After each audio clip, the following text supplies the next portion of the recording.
Ciao a tutti, eccomi qui. Sono qui tra voi, anche se virtualmente, per presenziare a un grandissimo evento, ovvero la presentazione di questa nuova graphic novel del buon e caro amico Emanuele. Perché sono qui? Sono qui perché voglio dare forza a questo grandissimo evento, ma soprattutto a questa grandissima opera.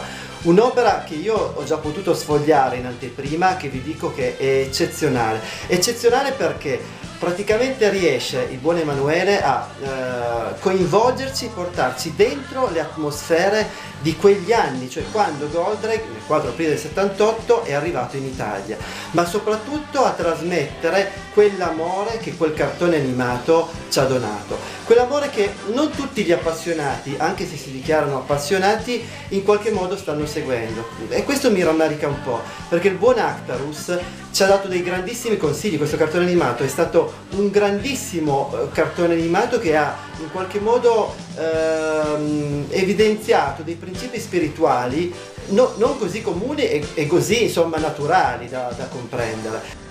Buongiorno, benvenuti. Avete appena visto il video in cui c'era Fausto Avaro, che è un cosplayer, DJ, scrittore ma anche attore a livello nazionale, nelle vesti di Actarus. In questo video Fausto Avaro tesseva le lodi del fumettista Emanuele Alotta, che è qui con noi. Ciao Emanuele. Salve. Emanuele Alotta ha realizzato un'opera abbastanza impegnativa, in cui attraverso Goldrake, il personaggio che sicuramente molti di voi conosceranno, soprattutto quelli delle generazioni degli anni 70 e anni 80, ha raccontato un'epoca e anche una generazione. Ci parli un attimo di quest'opera? Grazie Michele, e grazie anche per questo supporto mediatico aggiunto che mi stai onorando di enfatizzare di gran lunga questa graphic novel. Una graphic novel che non è altro che uno spicchio di tutto ciò che ha rappresentato per noi ex bimbi degli anni 70, nella fattispecie cavalcando la TV dei ragazzi, quindi l'isola di Peter Pan, a noi giustamente tanta grata di poter, diciamo così, creare l'uomo dei giorni d'oggi, nel senso che tutto ciò che ora si evince in chiave sceneggiature, fotografie, disegni, regie, è tutto, diciamo, l'archetipo che si è foggiato grazie appunto al Goldrake. Ma Goldrake comunque non è assolutamente la storia che viene percepita in questo fumetto da un punto di vista dell'introspezione del soggetto di per sé. Lui è un cicerone che ci fa navigare in tutto ciò che, barcamenando tra l'isola di Peter Pan, ovvero noi che eravamo piantati dinanzi alla TV aspettando il nostro papà che veniva da un momento all'altro intorno alle ore 17:30 e 18, e purtroppo gli anni di piombo, nonché anche gli anni di guerra fredda che si contestualizza anche in questo racconto, sicuramente era una grande doccia fredda per tutto quello che ha rappresentato la TV dei ragazzi a mo' di Orso Yogi e Topolino.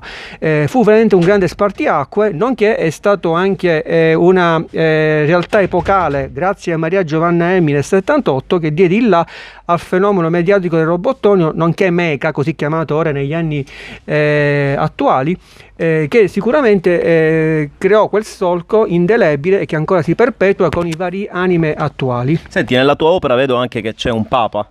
Sì, perché purtroppo, come dicevo io... Innanzitutto chi è? Quale papà?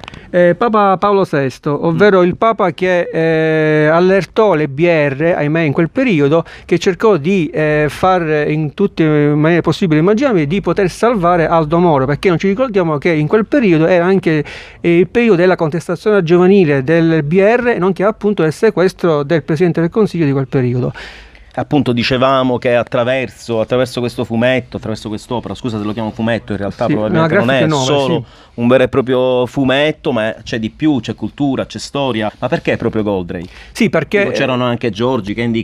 Sì, assolutamente. Questi sono, diciamo, verranno a seguito, ma come ti dicevo poc'anzi, caro Michele, Goldrake è l'antiseniano, tutto ciò che rappresentò il mondo anime giapponese a seguito. Come ti dicevo, con Maria Giovanna Giovanna Elmi, ovvero la fatina Rai di quel periodo, insieme anche a Dario Fo, fu allestita proprio un palinsesto stravolgente che determinò probabilmente la nascita di tutto ciò che caratterizzò il mondo anime dei bimbi da quel momento in poi. Non vi saranno più, quindi appunto dici tu, i vari Orso Yogi eccetera, ma vi sarà un mondo tutto da scoprire, con colori psichedelici alla pop art, raccontando uno stile anche di così, raccontare la vita umana, il senso dell'onore samurai eccetera, tutto racchiuso in questo apparente racconto di un robot. In realtà si raccontava proprio l'amore verso il prossimo, la lotta anche contro il diverso, nonché anche sicuramente il senso dell'onore e il senso di protezione verso un qualcosa che sarebbe questa nuova patria, ovvero questo nuovo pianeta, perché non ci ricordiamo che Arctos non è altro, ora possiamo dire virgolette, un extracomunitario che dall'isola di Flid verrà accolto nel pianeta Terra, e lì lui si prenderà proprio un amore così smisurato verso i terrestri che lo hanno, tra virgolette, adottato. Quindi questa cosa un po', diciamo, ritorna paradossalmente ai giorni d'oggi, quindi questa lotta verso diciamo il diverso, questo che non si riconosce, ma anche questo amore in modo, diciamo, cosmopolita verso un qualcosa che dobbiamo intendere come noi cittadini del mondo, non più cittadini di un'entità nazionale. Anche questo, diciamo, rasenta questo mio messaggio che voglio cercare di far capire attraverso queste 44 pagine Pastellochina. Perché Pastellochina? Perché riemula anche qua uno stile di carattere. Ecco, Pastellochina era la mia sì. Un'altra domanda che volevo Perdonami, porre. sì. Perché? Perché riemula lo stile vintage di quel periodo, tutto volutamente, nulla al caso. Anche questo cerca appunto di riemulare il character design che noi rivivevamo in quel periodo tra il Corriere dei Piccoli e il Giornalino, che erano i giornali più, diciamo, per antonomasia, più portabandiere, dove il bambino si riconosceva. Ai tempi c'era ovviamente Coco Bill, Tex Willer, Zagor eccetera, e poi insomma li rivediamo anche nei fumetti storici, per esempio, dei risorgimento eccetera. Senti, io approfitto della neve che sta fioccando fuori oggi a Palermo, giornata straordinaria, oggi è il 3 gennaio. Oggi è il 4 gennaio. Sì. Sono rimasti indietro di un Tanto giorno. siamo 4 quasi... gennaio e sta nevicando a Palermo. Sì. Approfitto di questa nevicata per ringraziare la fumetteria Tecnodrome che ci sta ospitando nonostante il clima torrenziale. Sì, in questo mi voglio momento. permettere, tra l'altro dico, sembra fatto apposta, proprio è 1 anno e 2 mesi dal 40° anniversario, quindi 4 aprile 78, 4 gennaio. Nevicava pure? No, nel senso che proprio il 4 sempre come, ma in tutto questo la neve, nulla al caso anche qua, fa proprio da cornice, fa la cornice in chiave natalizia, perché lo slogan per presentare Goldrake è esattamente a 40 anni di Goldrake sotto l'albero, quindi proprio ci sta a pennello, quindi anche Madre Natura ha fatto la sua parte sicuramente. Perché i giovani d'oggi, le nuove generazioni dovrebbero interessarsi alla tua opera? Perché allora, capisci bene insomma che, come hai detto tu, è un'opera vintage, molti dei ragazzi di oggi non lo ricordano, a meno che i padri insomma non vadano lì un attimino ad erudirli. Innanzitutto perché, come ti dicevo, tutto quello che ritroviamo in questo fumetto dal punto di vista del senso dell'onore, l'educazione civica eccetera, che rasenta in questo fumetto, lo rivediamo, cioè è pane quotidiano anche ai giorni nostri. Quindi come i nostri papà hanno cercato di educare in una certa maniera con il loro vecchio stile di impostare la vita, la famiglia eccetera, anche qua lo possiamo rivedere in un piccolo messaggio che cerco di mandare attraverso i post, cioè ai post, attraverso questo elemento mediatico che è appunto il fumetto. Ma in tutto questo non ci scordiamo che oggi attraverso Dragon Ball, One Piece, Yu-Gi-Oh! Più ne ha più ne metta, sono tutti comunque figli di uno stile anche di impostare il rapporto cattivo contro il buono, nero contro bianco, tutto ciò che lo rivediamo n volte in tutto ciò che riguarda la sceneggiatura, i film eccetera.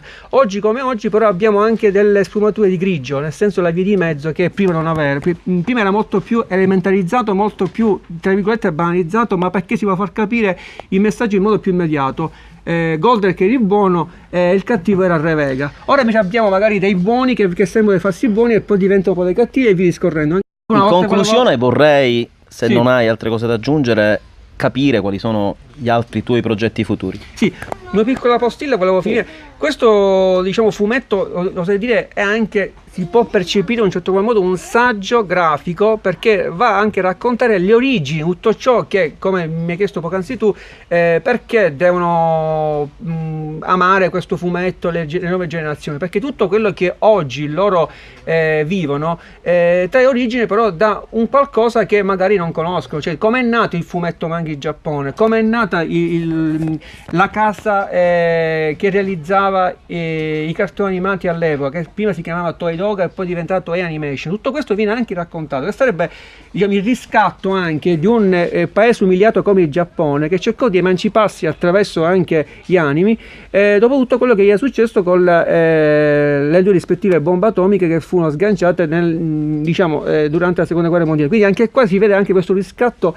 di un'entità in quanto nazione, che può essere anche il riscatto di tutti noi, prendendo spunto anche da queste vicissitudini e questa anche evoluzione che si... Quindi vedete quante cose può raccontare Goldrake. Un semplice fumetto può sicuramente raccontare molte cose anche alle future generazioni. Esatto. Quali sono gli altri progetti che hai in mente? Allora, io, tu mi conosci bene, passo da genere fantasy al genere storico, al genere anche religioso, al genere pop, vintage, come stiamo trattando.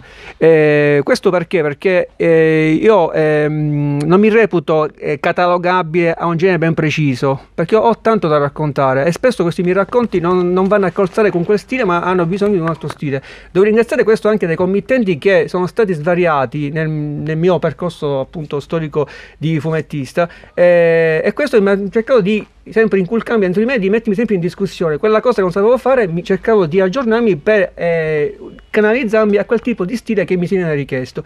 In tutto questo io ti posso già annunciare che il fumetto, infatti, per esempio, che non c'entra nulla con questo, che verrà ben presto pubblicato, sarà una storia proprio sulla nostra città di Palermo, e nella fattispecie tutto ciò che determinò poi l'esploit in chiave artistico, che oggi, come oggi, viene riconosciuto come tra le 7 più bellezze, diciamo, del mondo, ovvero i due Duomi, che per antonomasia vengono riconosciuti nella Palermo arabo-normanna bizantina, ovvero il Duomo di Palermo e di Monreale. Rispettivamente nel contenzioso si viene a creare tra Guglielmo II, detto il Buono. Sì, ma non raccontiamo tutta la storia, perché qua. Altrimenti non lo comprano più. E il Cardinale o Famiglio. Poi ci sono altri fumetti su sfondo, diciamo, sulla macchina. Mi hai annunciato in macchina anche qualcosa a livello sportivo, fare qualcosa sul Palermo. Sì, allora sarebbe il mio auspicio illustrare una futura sceneggiatura che dovrebbe diventare quindi un libro sulla storia del Palermo Calcio, nella fattispecie lo spicchio che caratterizzò l'esploit del Palermo dopo tanti anni di, diciamo così, di l'era Zamparini, Zamparini, e poi sarebbe anche bello questo, raccontare la storia della Palermo Calcio in senso integrale. Vediamo poi come le cose si mettono. Vedremo, insomma, okay. Sarà impresa ardua. Intanto penso che per tornare a casa ci vorranno le catene, perché insomma Palermo si è imbiancata completamente. Io ringrazio la fumetteria Tecnodrome di via Generale Rimondi, ringrazio Emanuele Alotta, fumettista. Andate a comprare la sua opera, come si intitola a proposito? 40 anniversari UFO Robot Goldrake. Quindi 40° anniversario UFO Robot Goldrake. Dove lo trovano?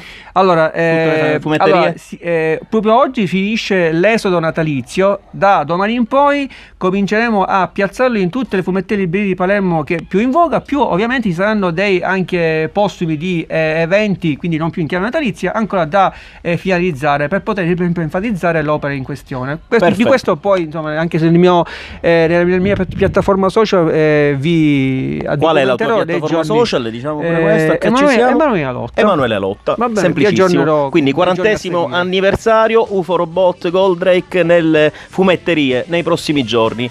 Intanto vi salutiamo dalla fumetteria Grazie a tutti. Tecnodrome e vi lasciamo al video finale, alla conclusione del video finale di Fausto Avaro, che ci spiega perché continuare a seguire Goldrake. Grazie Fausto. Buona giornata. Dietro le mie spalle una locandina mitica che è quella di Mazinga contro Goldrake. Anche gli amici diventano nemici.